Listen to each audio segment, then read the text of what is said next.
Restart the show. Okay, this is the start of the show, episode 101. Yeah, I've done this 100 times, and it's never been easy to start it off. I pretty much always start it off by yelling at myself because I'm a great speaker. And being a great speaker is how you become the next leader. I was going to say Hitler, but I'm not trying to. Okay, let's restart the show, and I'm not even kidding. This is not entertaining to me. Okay, this is my third attempt at the Tim Weichselbaum Show, episode 101.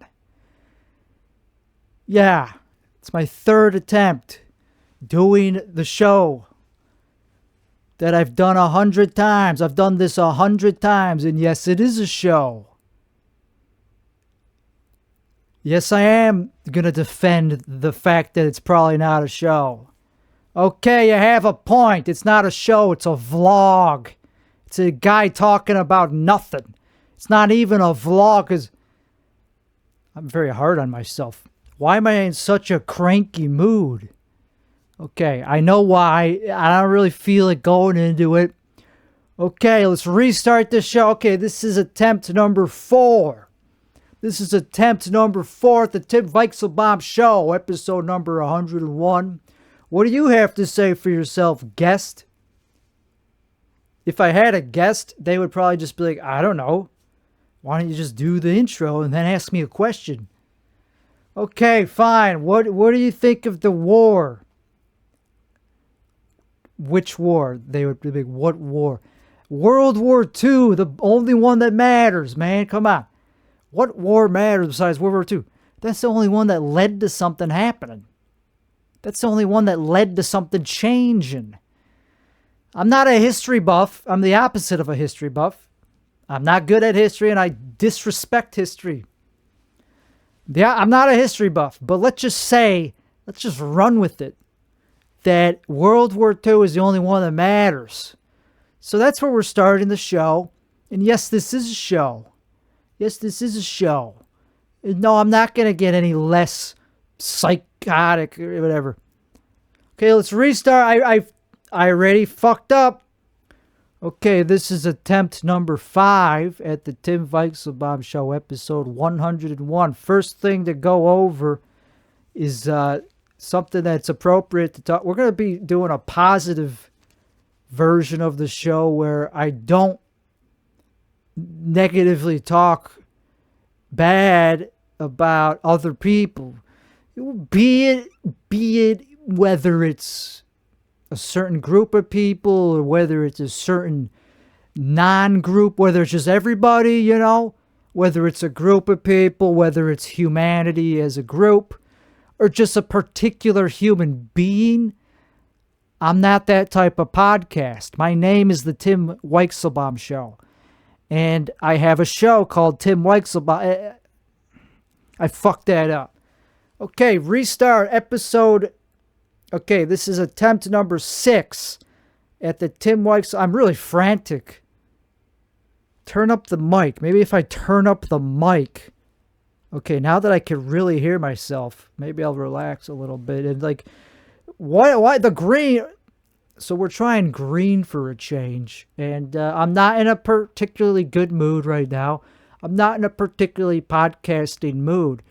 But I was lying in bed and I was like, you know, you're on Twitter, just scrolling on Twitter, and you're not even replying to people. You're just reading.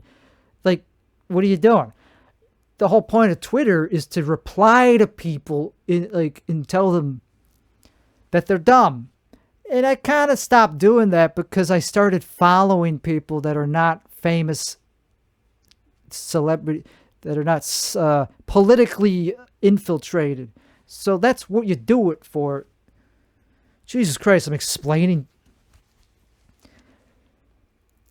Okay, so I'm not proud of this, but this is still a hobby that counts as a thing to do. On Twitter, the whole point of it is to reply to politicians and scumbag celebrities that are retarded. Okay. I'm not restarting the show. This is the fucking show. It's gonna be a bad one. Other ones were better. Other episodes were way better than this one. I sound cranky, but only because I am. And that's because I haven't... Okay, I'm not going to do a joke. I'm not going to do a bad joke. I'm not a comedian. I'm a scientific researcher who's contributing to the field of... I guess it's called pseudoscience. I don't know. That's the field. Okay, that was a joke. I'm actually very brilliant, and these pens actually have a different meaning to them. The red is to write important stuff. The blue is just neutral. And if I had a green pen, that would be the positive. Like, this is good. Success. Green means go. This is not going to be a philosophical episode. Sometimes I get very philosophical. It's just that I'm in a cranky mood, but I'm doing this because it's either this or I go on Twitter and just don't reply to people because I'm done with that. It's toxic. It's like, okay, it feels good. It makes me feel better about myself, and it's like, okay, they're dumb and I'm laughing, and it's like makes me feel good, and I don't know. I don't really look at what other people think about it or look at the replies. That would be like a nightmare. Like now it's like people attacking me. No, I am just attacking people way bigger than me that will never read what I'm saying. So who cares? It's not like I'm being a troll or anything. It's like I'm being a comedian. But that's just as a joke. I'm not a comedian. Those people are hard workers who they don't take themselves as seriously as me.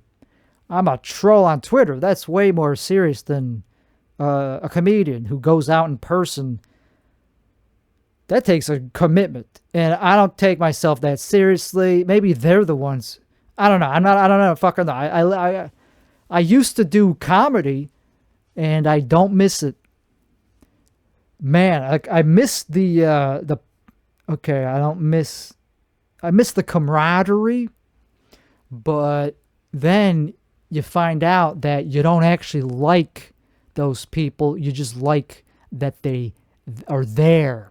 Okay, this is a bad show. This is a bad podcast, but at least I know. At least I know it's bad. I'm not saying, hey, why don't people like me? At least I'm not delusional. At least I'm not like thinking, oh, I deserve people liking me and following me. Yeah, at least I'm not delusional. I know that I'm not putting out something that's good or releasable. It will be released. And all the parts that I cut out that I said were not included, they will be included. Because at the end of the day, who gives a shit? I mean, I'm just a guy standing in a room in my own house, weirdly talking to nobody in a room that's dedicated to just this type of thing. It's like a hobby room, and it's technically, like, I thought it would be like my job to just be doing this, but then I realized, wait, what am I selling? Oh, yeah, people don't want anything I'm saying on it. Anything I'm saying, not very marketable. But you do it anyway because it's what you do. It's what you're good at. Am I good at this? Yeah, no, not right now. But, and I usually have an iPad. I used to have an iPad next to me to show me like the topics to talk about. Never really used it. I don't really need topics to talk about. I'm kind of like just an improviser. I kind of just like to pull shit from. Okay, let's get real. I don't like to get real. I'm not a real person. If I was a real person, maybe I would be like, hi, guys. See how I don't even know how to fake being a real person? So I could do that when I'm in a good mood. When I'm in a good mood, I could be like, guys, hope you're having a good day, a good Sunday. It's Sunday going on Monday. It's funny. It's not funny, but it's positive to watch somebody struggle at having a positive experience. So anyway, I can't do that right now. I can't fake being in a good mood. So let's get real. Let's get real. Okay. I don't really have anything that I'm pissed off about. It's just that I don't know. I don't want to talk about science. I'm not a scientist. I don't even know the full formula to anything. I know the Pythagorean theorem, and that's math, but like science is math. Like I don't know. It's data analysis, it's experiment, but like real hard science that's not figured out already. That's not just like checking if rats are gay, whatever, or what, that's a legit experiment. I don't know why I'm cringing at myself as if that's like not. Okay. Why am I doing this if I'm not ready to do this?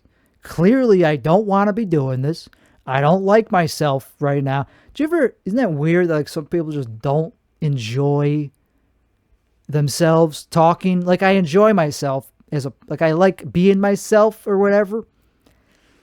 Not all the time. I don't want to just only hear myself, my own thoughts. They're better than most other people's thoughts, of course. Otherwise, I would dump them. I would just turn off my brain if I didn't produce good thoughts. They're really, I guess, what's the point of having true high quality thoughts if they don't produce anything though? Because you could be a G. Okay, now we're getting into the real show. Okay, we're going to start it here. Okay, so now that I'm actually talking about subject. Okay, I was going to pick up a guitar. Okay. Now that we're actually talking about subject. Okay, so you could be a genius, literally an IQ genius, IQ of 200. And you could have thoughts that are, original. And you could even come up with a theory of everything, a toe. Most people that are that smart probably do have some grand unifying theory. A gut, a toe. It's either a gut or a toe. Pick one. It's both. It's fun how we have these words, these similar sounding, these body parts, these words. Anyway, not to get sidetracked with really, because just groundbreaking shit. So what you're seeing now is what it looks like when somebody is kind of good at editing themselves. Like I know when I'm being boring. Also, I know when I suck. But actually, that could be a delusion. You could be delusional in the opposite way, where you have imposter syndrome, and I'm not saying I have that. I'm saying I have low confidence. It's just low self-esteem. But really, it's more than that. It's low energy. It's just low sense of wanting to be awake. Not really. I want to be. Okay. It's low dopamine. It's low serotonin. It's something chemical, but that's just a technical way of saying that you're unhappy. So that's all that is. So if you're unhappy, you're going to probably not want to do a podcast just talking to yourself. But you're seeing, the reason I'm doing this is to document how actually I am not quite in love with everything I do. I'm a tortured artist. And I don't say that ironically, like, whoa, yeah. No, I'm a fucking artist. Okay, start the show again. Restart the show. So, I don't know. I guess that's something, even that sounds very narcissistic. To be like, no, I'm actually being genuine. I'm actually an artist. And, nah, fuck that. I don't really want to be that way like I am on the other episodes where I just talk about how I'm superior to others, but like, what else do I have to talk about? So let's talk about other people having this problem to confirm that I also have this problem, but from somebody. Okay, so there's this guy called Chris something, and he's on Twitter, and he's an IQ rated genius. I don't know if that's how you define genius by IQ. Um, but I have my own definition. I mean, I don't know. I just go on Wikipedia. There's many definitions of genius.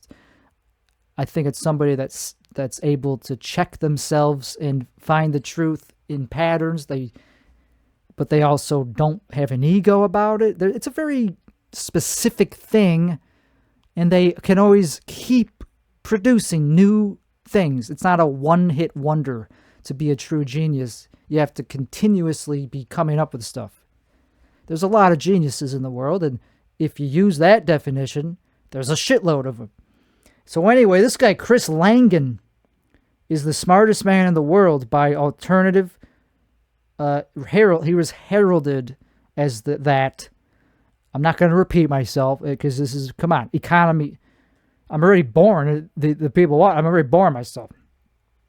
Heralded as the smartest man in the world by alternative, underground, and mainstream media. So he's been triple diagnosed as the smartest man in the world. And here he is on Twitter just saying the most generic, batshit, insane, conservative, conspiracy talk. Not batshit insane. It's not that bad. He's saying pretty much just the same shit that anybody says who has an IQ of 110. You don't need to be a genius to figure out that, yeah, maybe there's some creepy things going on, but like it's just what Tucker Carlson says. It's like, okay, the United States is under, he says, is it not fully obvious to everybody here that the United States of America is under enemy occupation? Okay. And then he goes on, and it's a very long tweet. He puts long paragraph. Every tweet is like a book. A couple people have expressed doubt regarding upcoming restrictions to the use of driver's training for travel. The military has been suffering recruitment. Okay, one more that actually... Even more telling is the overall lack of pushback from Jews, religious... Okay, so he's a very, conspiracy guy. I'm not saying anything bad about him. I'm just saying that's what happens if you're a genius on paper.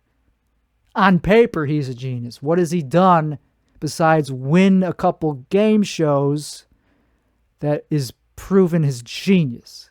Because the tweets definitely sound like somebody smart. He uses good phraseology.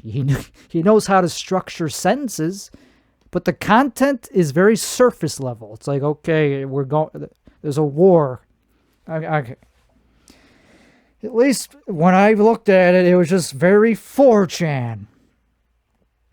And what's the point? Why is this interesting to me? Well, it's just, okay, so you could be the smartest man in the world on paper, but nobody really is gonna care.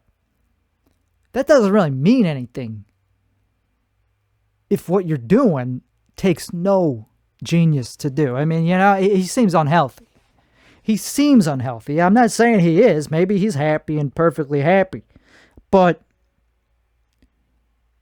it seems that a few people may still be a little confused about what the computer age, information, economy, AI revolution has actually been doing for us. This is long. Okay. AI will improve productivity by widening the scope and scale of automation and manufacturing. AI will be able to automate the production of goods, freeing up humans to do work that is not monotonous assembly line labor. And just what would that work be? Let me guess, kneeling down, begging for spare change, and given the increasingly rare opportunity, passionately kissing the ass of one of the narcissistic billionaire nincompoops who have been using their wholly owned mass and social media to censor the public and cancel any visible shred of truth. Okay, so he's using long, wordy sentences to say what Tucker Carlson has been saying since Trump got elected. And And I just feel like that's a waste of an IQ of 205. If you have an IQ north of 200, shouldn't you be kind of... Isn't there people that know how to utilize... Nah. So apparently he doesn't have very good social skills, according to Malcolm Gladwell.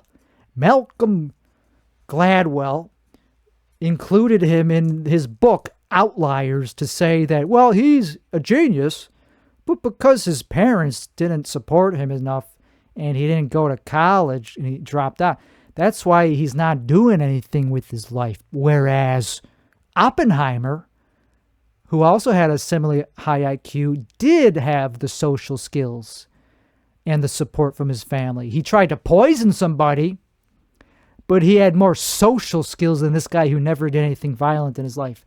What the hell is that guy talking about? Sounds like Oppenheimer was a sociopath. And you're saying he had better social skills than this guy who was a bouncer and many other occupations and a horse ranch guy. And okay, what has he done that shows that he has no social skills? Outsmarted people? Okay, because social skills is something that escapes a lot of smart people. There's these people that are so-called nerds that are like computer smart or autistic, that supposedly don't have good social skills. And social skills is a different type of talent. You have to instantiate all these concepts and then use flavors of other programs to convey concepts, which are also programs. There are these things that you conceptualize visually. There could be any number of degrees of complex, whatever. I was trying to make myself sound like I didn't have... I was trying to get out of that sentence. Okay, so you smart people on paper, there's book smart and there's street smart. Yeah, communication, person-to-person communication, that would be social skills. Intelligence doesn't require that in all cases. There's such a thing as like internal communication, which is just reading books. If you read books, if you solve math problems, if you write code, if you create technical scientific papers, that takes intelligence. Very good intelligence, very efficient back and forth communication with you and yourself. Not with other people. Other people, that's another skill. It's more complicated. It takes a lot more effort. Because you have your own internal language. It's not English. It might be Japanese. We're not all speaking English. But anyway, I was just making a joke. Literally, nobody's internal language is English. Yeah, you think it out loud in your head. Like, what am I going to do today? Oh, man, I wish somebody was sucking my dick. Like, we all have these internal monologues and dialogues in our head. Yeah, that's not your internal native language. It goes even deeper than that. We don't know what the hell it is because we haven't decided to, we just don't know. We don't know what our thought DNA actually looks like because we know that it's possible to think and come to conclusions on instinct. That still requires a language, right? It requires information to come to your consciousness, the forefront of your consciousness. It starts in your unconscious or your gut as an instinct, and it bubbles up to your consciousness. How does it do that? It has to convey that meaning through some feeling of some kind. You get it in your gut feeling, oh, something feels off. Okay, yeah, that's one of the words that it sends to you that you know. And you perceive it. You interpret those words. Nobody has a better word for this because nobody studied this. I mean, I'm sure somebody has. I've been studying it for about 2 months, and nobody has come up with a term to describe the actual units of meaning that bubble up from your perception that is not spoken words. We all have it. We all have subconscious thoughts that are not English, that are not spoken. They're just like feelings. Yeah, we all have that. That's still a language. Isn't that kind of something that's true? Yeah, everything, I mean, yeah, it's a system that has a consistent meaning. We just don't know the words. We don't know the grammar. And it varies from person to person. English, or whatever your vocal language is an interstitial language. It's an intermediate language. It's not the core language. It's not your native language. Something else is going on in there. It's more complicated. Sure, when you learn to talk, that's when you start having more complex units of meaning, more complex thought. And that's probably also when you become conscious. Literally, when you become a person is probably about when you learn to talk. Because you need a self-reference. And the talking starts a feedback loop. A strange loop is called. That's just one theory. It's a pretty good one. It's a pretty damn good one because self-reference, it's like creating this model in your brain of the whole universe, and it has to keep checking internally and then out externally. Is this who I am? Okay. It creates this really complicated feedback loop that, for better or worse, it passes as true consciousness. It passes as free will. Because it's free will, because literally a machine-like entity that is a human, that has a brain, that gray matter is just doing calculations and computing based on input. And eventually you get taught that you have your own name. You get taught, oh, you're this person, and you have to account for that by going, oh, that's right, I'm you, I'm him, and you're you, and we all share the world. Once that happens, that clicks, that turns on your actual consciousness. Supposedly, maybe not. You don't need the English or the language, maybe, the spoken language. You just need some internal code that is capable of self-reference. That would probably be, that is a language. Okay, now we're getting esoteric. Now we're getting technical. I forgot what I'm talking about, so I don't really care to continue, but let's just go back. Okay, where was I? Now I'm just talking about this bullshit about subconscious. I'm still stuck on this language thing. And yeah, we could talk about the linguiverse. Or how we live in that, how we live in a linguiverse, not a universe. And there's a linguigarchy if you want to know what the rules are. Well, it's kind of like how you ask how there's always, every country kind of has its own system of how it behaves. Like there's democracy, there's fascism, communism. Those usually just talk about the economies. No, it's way more than that. With fascism, that's like the whole, it's how the government, it's like the flavor of government. Anyway, well, I'm really on a fucking roll here. So I totally forgot. Yeah, linguigarchy. The linguigarchy is the state of affairs. It's the rule system that the universe. Holy crap! Is so okay? What? Forget my theory. I was just talking about this other guy, Chris Langan. He has his own theory, which is probably pretty much the same as mine because we're both pretty smart. So his is 20 years. His is old. His is from the 80s. His is like 45 years old. Mine's less than 2 months old. And yeah, so I don't think we're in the same ballpark. But mine is not a full-fledged theory of everything. There's no math. I gotta invent the math. I gotta show the models, the full models.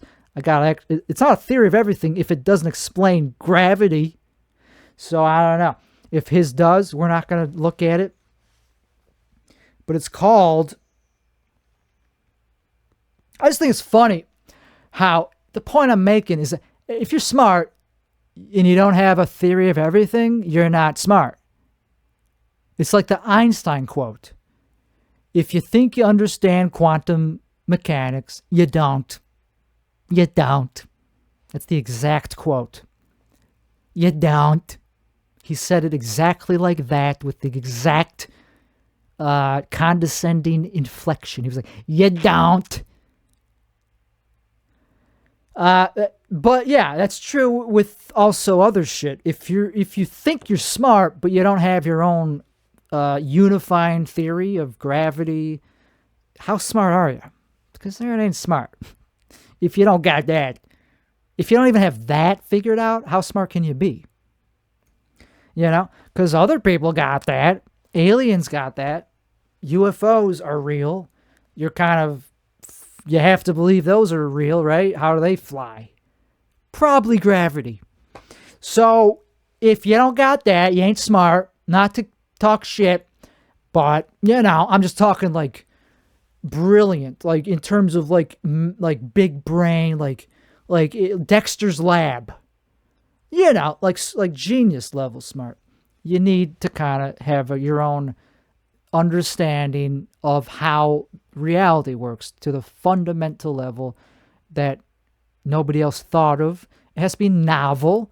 It has to be yours, and you have to be crazy about it. You have to actually be like psychotic, kind of. You have to think crazy shit. Like this guy, he literally thought that 9/11 was a false flag operation to get people to not believe his theory or to distract them from his theory, which doesn't make sense to me in retrospect, because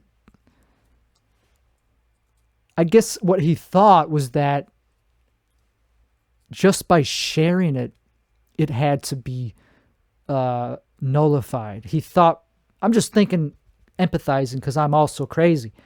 I assumed that when he thought of it, he imagined that just by knowing about it, it would cause like a huge uproar or a huge reaction, So he probably just thought, okay, there's a conspiracy to not get this out because it's too dangerous or something. If you actually believe that you have a theory of everything, you're going to be pretty paranoid. I wouldn't just be posting about it online and like putting my name all over it if I was actually thinking because that's not very smart. You gotta be smart all the way around. You gotta be like, okay, I'm smart enough to come up with this theory. You should probably not just share it to anybody if you really think that all it takes is knowing about this to become the next superpower in the military. Because that's not what it is. I don't think his theory is that good.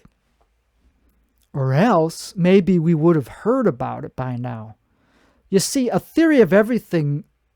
I'm not saying I'm smarter than this guy, by the way. He would probably look at me and be like, you're a fucking idiot. It does explain gravity. It has the exact equations that quantizes gravitons from every particle. Every particle emits gravitons on a quantized basis, and here's the math, here's a visual, here's the geometry, here's the dynamics, here's an animation, here's a 3D animation. Here, you don't understand the 3D, here's on a 2D. So that's what real experts on science, like that's what actual scientists kind of do, is they actually kind of come up with an actual proof. They actually kind of demonstrate that it could actually solve these problems like mathematically, You don't just say, well, I don't know. I'd have to look into his theory. I just think it's cool that I'm one of those people. I just found that out. I'm not bragging. It's not a brag show. I'm not it's just it's my fucking life. It's my reality. It's my truth. It's a medical condition. I'm not talking about I don't like talking about this because it's very personal, and like, I don't need people knowing my personal shit if it's like not for them to know. It's kind of private information. To have this gift, it's kind of borderline psychotic. It's kind of like a mental illness to be that smart. Now it's like this guy that I'm talking about, to be that smart. You're probably gonna have some moments of losing touch with reality because you have grandiosity, and it's a feedback loop of it's a positive feedback loop that where you get confirmation, you think of something original, you look that it's novel, and it solves problems in astronomy, a slew of them. And it's like, whoa, I'm smart. I guess I'm a genius. And then that feeds more. That gives you more. It's like, now I could fucking solve this problem. And that's not always going to be the case. It's just that it leads to this optimism. Being confirmed that you're smart, or at least that you thought of something novel, whether it's true or not. Just that you thought of a new theory, it could give you juice. It gives you dopamine. And the word I'm looking, it gives you optimism that you actually can contribute to science. So that's not a bad thing. Optimism leads to success. You can't really get anywhere without some optimism unless you're just trogging through. I mean, come on. You need some optimism. So, yeah. But you also need to realize that, I don't know. It's a slippery. It's very tough to just tell people that are geniuses literally to be like, yo, you know how you're a genius? Well, you should also consider. Yeah, it doesn't really work that way. When they feel like their brain is pulsating with it is working on all cylinders, they don't really listen to other people. They kind of just feel like they're in the zone. And yes, they will come up with stuff that will be delusional, probably. I don't know. Maybe not. Maybe this guy was right. Maybe not. Okay. I don't think he was right about that particular thing. But a lot of the times, you'll just feel this intuition. And that, you kind of have to be a self-checker. See, that's the fucking thing about my definition of a genius. It's somebody that always remains skeptical, no matter how much they feel like a genius. They never really believe it. They always go, nah, yeah, okay, that works. But does it really work? Let's try with this. Okay, I guess it holds up. But then they move on. They don't just ride their coattails, their own coattails of like their past successes. Like if they come up with a novel thing, framework, and it actually has some validity to it, okay, move on. Like keep enhancing it, refining it, because that's what a genius does. They're not really ever satisfied with themselves. Maybe for a few minutes. It doesn't last that long. And yeah. So he doesn't have that problem, I don't think, because he hasn't proven the theory.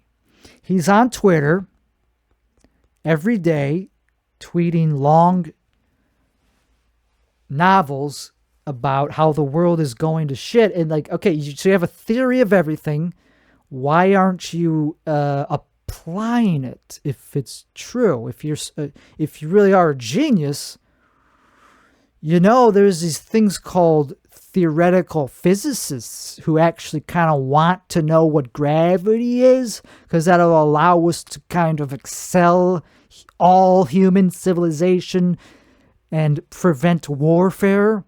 Hopefully, at least nullify a lot of the analog versions of warfare and make it so at least we could preserve mankind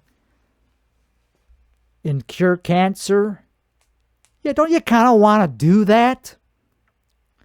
I mean, We don't know that gravity, like those are two really different things. Gravity, cancer. Yeah, but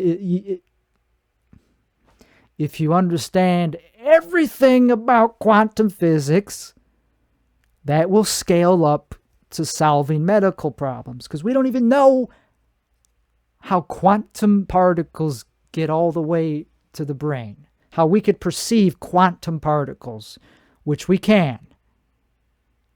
Birds can perceive quantum particles through their eyes. They could see the magnetic field of the earth. They could just see it like a color. It's a visible boundary. And anyway, and we could see photons. We could see just 10 photons. Less than 10 photons we could see. So we already do experience quantum particles directly, indirectly, not directly. Has to be converted and translated to perception. The point I'm making is, if you actually do understand what photons even are. Oh, crap. Well, I just spilled tea on my carpet just to make a point that wasn't even going to go anywhere. Okay, back to theoretical physics. Even though I got worse problems on my hands, I guess we'll talk about something a little less important than my carpet, which is theoretical physics. So if you know how particles work, what they are, what the charge is, what spin is, what it actually is, which we don't. We just know what it is in relation to other stuff. We don't know what it fundamentally is. We just know that there's patterns and there's math that works for classical physics, and quantum physics is kind of its own separate thing. We don't know how quantum goes to classical with gravity, and we just don't know. We think it's completely different.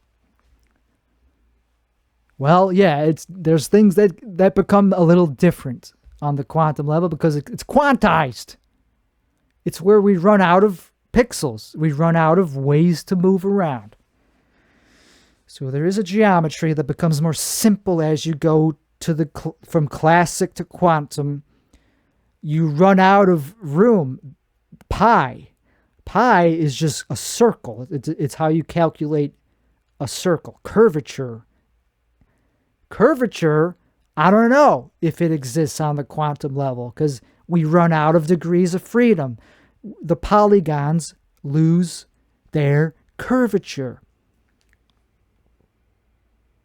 So if you're an expert on geometry and topology, topology, if you're an expert on advanced math and group theory and pretty much the most advanced math that is possible to know, then you could actually kind of understand where we're at with quantum physics. It doesn't mean you understand what we don't understand. It just means you're up to date. So I'm not doing that. I'm not learning the math formulas for the Heisenberg uncertainty principle, because what will that gain me? I could look at other results of other people that already calculated it. So learning the math to actually study quantum physics, is that necessary?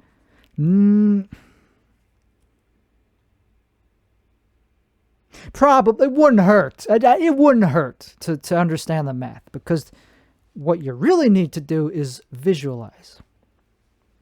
That's what we're doing. That's what we're trying to do. You got to visualize what is actually happening on a quantum level. We didn't really consider DNA discovered until we actually knew what it looked like. When we knew that it was a double helix, that's who got credit for discovering DNA. I don't know why. I'm pretty sure they already knew it existed, but no, it was the people, Crick and Watson, who got credit for discovering DNA. And yes, they did a good job. Anyway, so yeah, the visual aspect of quantum physics is really all you need as a starting point if you're a brilliant person, if you are gifted in 1 in a billion and just have this crazy God-given gift that you could actually picture the quantum realm, then just talk about it. And then somebody else will do the math. Because all math is just something that describes physical, visual, dynamic, moving stuff that you can look at. It's abstract only when it's too complicated to visualize. Doesn't mean it's impossible to visualize. Pretty much any math problem can be visualized. So don't worry about the math. Worry about the visual. It helps to understand the math because there's a geometry to it. There's a geometry. It's way beyond me. I don't know what Lie groups are. I don't know. It's way too abstract for me. I'm gonna do it. I'm not just gonna be like, nope, too hard. No, I'm gonna learn all that shit. But I don't think it's the right starting point for me because I have a visual brain. Also, I'm not a genius. I'm talking about somebody else.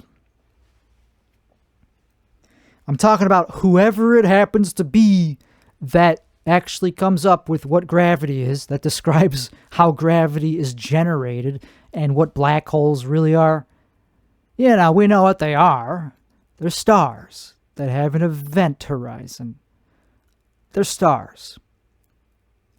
Okay, they're not stars. People say that they have a singularity, which means it's like a point where all the matter that would make up that star gets condensed down to a point. That's what mainstream, that's what they say. That's what we'd think black holes are. Maybe. They could still be looked at as a type of star. It's a weird version. It's not really a star. It starts out as a star, but even that probably isn't always true. Black holes don't have to start out as nothing. They're just mathematical objects. They're just what happens when you put too much information in one spot. It gets converted to some, it gets bubbled. It gets reversed into, it's like a knot. It's like, okay, no, I can't have that much matter here, so we're going to convert it to something else, and then the black hole will dissolve if it's just an arbitrary one, or if it's a cosmological black hole that actually is stable. Still, do we know what's going on inside? Do we know that there's a definitely a singularity? No, we've never photographed it. We never even probed a black hole. There's no way to photograph it. We don't know. There's no way to image what's inside a black hole because anytime radiation, you can't probe a black hole. It gets sucked in. So we're just using math to kind of conjure up this concept of a singularity, which hasn't been directly observed, hasn't been indirectly observed, I don't think even. They just kind of assume that matter gets condensed to a singularity. I think it gets condensed, like neutron stars are condensed matter, super condensed matter, and then I guess it could go even more. Those neutrons can get condensed even more. There's space in between the quarks that make up the protons and in between the protons. The other protons and the neutrons. I don't know. There's space in between these tiny particles, and they get compressed to the point where something else happens, and then there's an event horizon. But all that is just a cool spherical void that light goes into and does not come out. So we're just looking at emptiness.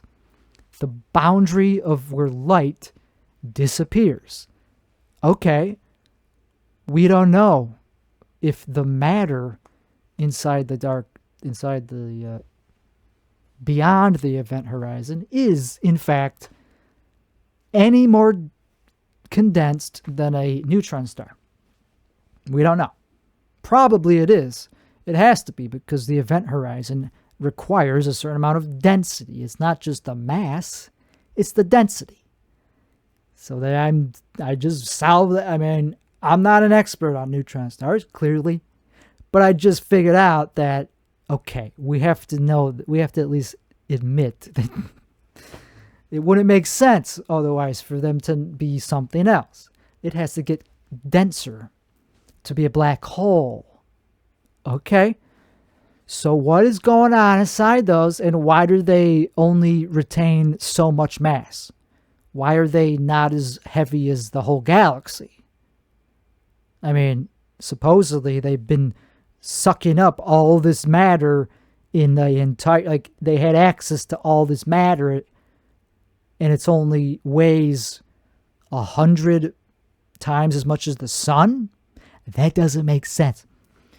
If a black hole, a supermassive black hole, has access to an entire galaxy of matter, okay, I get that the gravity is only going to reach so far. But why aren't there any black holes that are like approaching the size of a galaxy? You don't hear any. So they're not retaining matter, is the point I'm getting at. Yeah, I sound like a crazy... Yeah, okay, I'm not an authority. So who cares what some guy with no followers says, right? You know? I'm not an authority on the subject. So therefore, it's bullshit, right? Now, yeah, well, that's actually probably true. But there's a minute possibility that it's not untrue, that actually it makes sense. That you'd think there would be at least one black hole that has the mass of, I don't know, 1 million suns. If it had all that time to consume stars, why isn't there one with 1 million? Why not? I don't know. So, since there's none, and they've had all this time, what's the biggest black hole? The heaviest, most massive black hole? That would be one called, it's the one in Messier. Nah, that's not the biggest one, but that's the one we photographed. Okay, so here's one that's supposedly the theoretical limit is, holy crap. That's the max theoretical limit, is 10 to the 11 power of solar mass. So theoretically, they could contain galaxies. This is the maximum mass of a black hole that that the model predicts, at least for luminous accreting supermassive black holes, at around 10 to the 10 solar masses.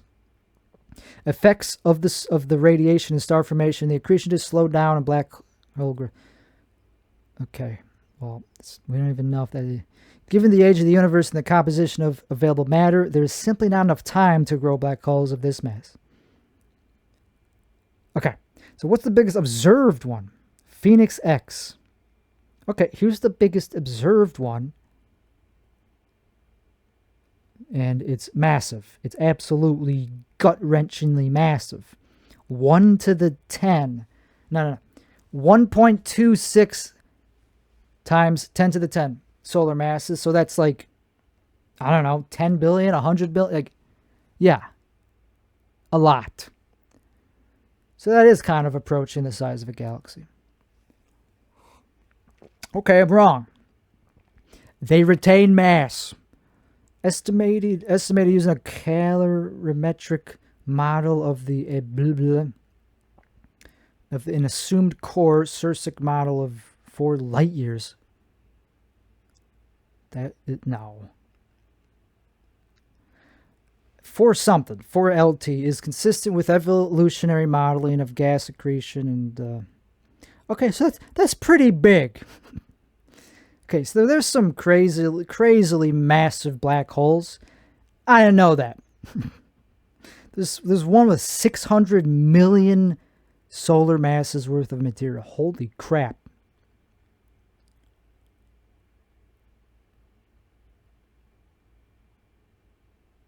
Okay.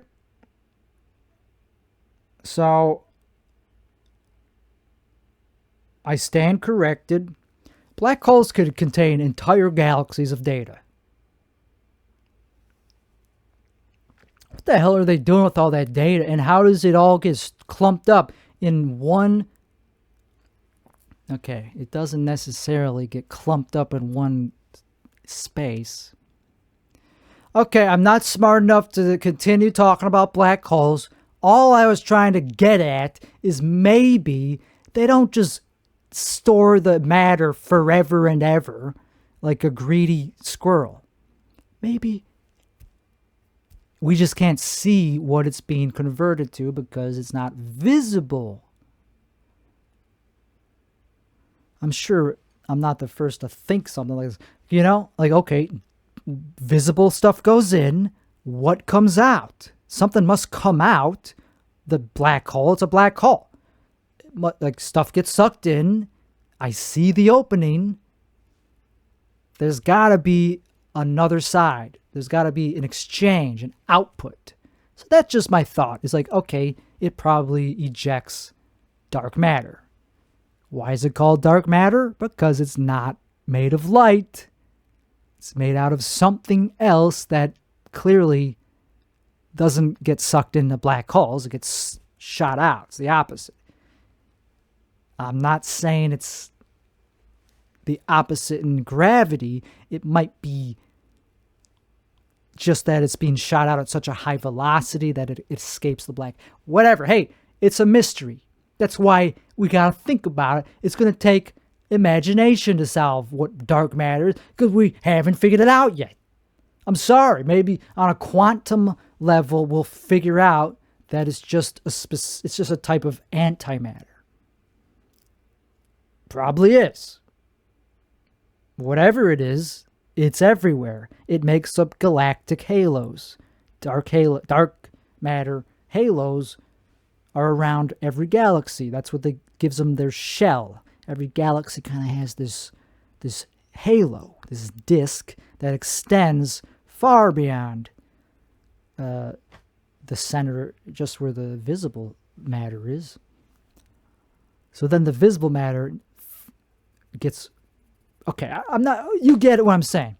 I have a theory that black holes are what create galaxies by ejecting dark matter into the heavens and creating the dark matter halo. It comes from the propulsion, comes from the black hole. It's the opposite of the stuff going in. Stuff going in goes in at a super high velocity and it gets broken down on a subatomic level to something invisible, which in opposite land, that means it gets pushed out. And why don't we know this? Because we can't detect dark matter, no matter where it is, how far it's... Yeah, we could detect it based on other stuff, but we can't detect it going from the center of a galaxy at 1,000,000 miles an hour. How the hell are we supposed to know if there's particles moving at 1,000,000 miles an hour that are invisible, literally not just beyond our perception? Is that such a crazy thing to think? Well, yeah, it is still pretty crazy because the math just doesn't account for it. The math just says, no, it gets accumulated in the singularity. A lot of it does. I mean, but so does stars. I mean, any star, the reason they're massive is because of gravitational... Yeah. The same thing that causes stars to get big is the same thing that causes black holes to get big.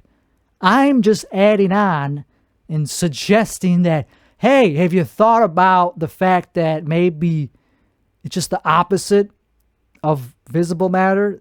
Just like, and that's what black holes do. They convert it, they translate it to dark matter. And that kind of like a no-brainer that you should at least kind of consider that that's at least worth checking out.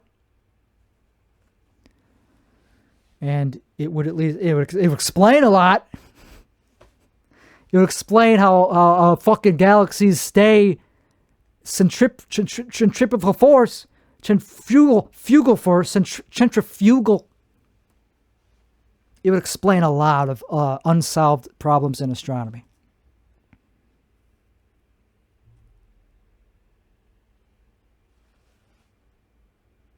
So I don't want to sound like a broken squeaky horse. So let's just wrap it up. How long have I been doing this? Okay, I've been doing this for okay. So the point is, theoretical physics is something that anybody could at least attempt in their spare time. Does it mean it's going to be picked up by actual people that have diplomas? No. The opposite is true. They will actually actively admonish it and be like, okay, so let's not do that.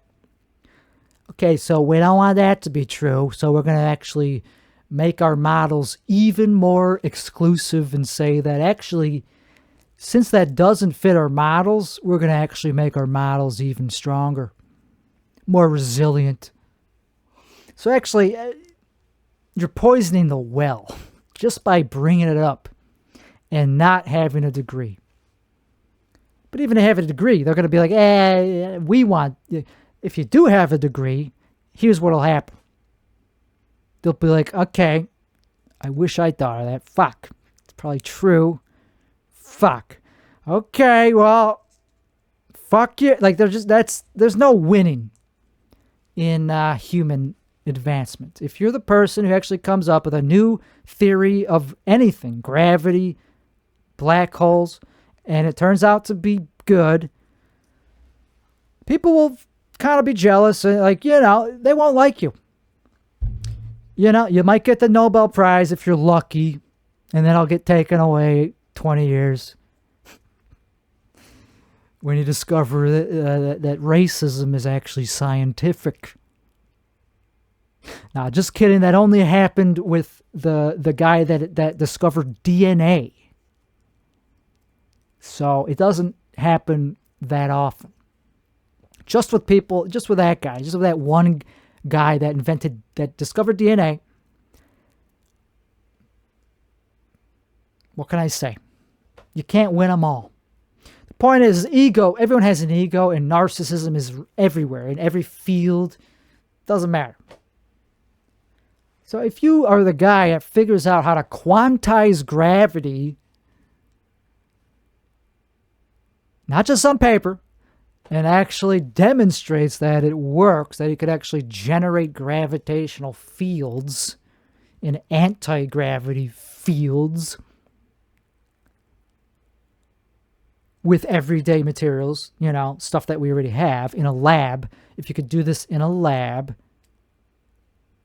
you're going to be the next Einstein, But the world is so big that I don't think there's going to be another Einstein. People don't really get famous anymore to that level. There's too many people. There was only like 2 billion people when he was alive. And yeah, so there's not really that level of fame anymore. Like Trump is like the most famous guy in the world, and look how that's going. Being famous kind of sucks. It's not like the good old days when you just were famous and that was it, and everybody just kind of took it for face value. Nah.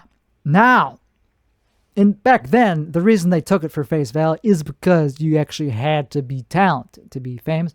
So it was warranted to just be like, oh, okay, he's probably a good dancer. But now, there's not going to be another Einstein. It's just going to be like, okay, it's going to be credited to an individual in an institution. It's impossible for it to just go to an individual anymore, because institutions are what unfortunately took over, and now institutions are kind of deemed more valuable than the individual, but that's retarded, and I'm using that word technically. That's a technical term. You're actually delaying your developmental acquisitional skills by thinking that. By thinking that the institutions are more valuable than the individuals that comprise them, you are actually kind of, I'll just say, you're wrong. Yeah, the sum of the parts could be greater than the whole if things are going well. But that's kind of like 1 in a million. And so, yeah, actually, the individual is where institutions come around. They form around individuals, maybe a couple individuals, maybe it's not just one. Do the math, or just look at a couple names of institutions. They're all pretty much named after one guy or 3 guys, you know? Not very many more than that. Every one of them. Every single institution, even America, was only founded by a couple dudes. And we think the institution is what creates value? No, it's the individual. That's what Ratatouille was about. Ratatouille, the whole premise, the point of that film was that genius could arise from anywhere, even from rodents in a kitchen that you wouldn't even think could speak English or French. Not only are they sentient and have human level intelligence, they have superhuman intelligence, and they know how to cook. That was just an allegory. That was just a metaphor to show that, hey, even if you think somebody is below you, institutions, doesn't mean that they're not going to come up with something brilliant. That's all. I don't know if dark matter comes out of black holes. It certainly could. It's complicated because you got to think about the way that it might actually get out of the influence of the gravity of a black hole could be something to do with going into an extra dimension. If it bypasses the 3rd dimension and goes through the 4th dimension, maybe there's something, maybe that's how it's able to escape. We don't know what goes on inside a black hole. We don't know the topology. See, I can't even say that word. Oh, but hey, you know something I found out a couple of months ago? You don't have to be able to speak eloquently to understand the meaning of words. And understanding the meaning of words, way more important than just speaking them correctly. Okay, now I'm getting mad. I'm not actually mad. Thank you. My name is Tim Weichelbaum. I'm a polymyth. I'm a mythic polyamor. Okay, no more jokes.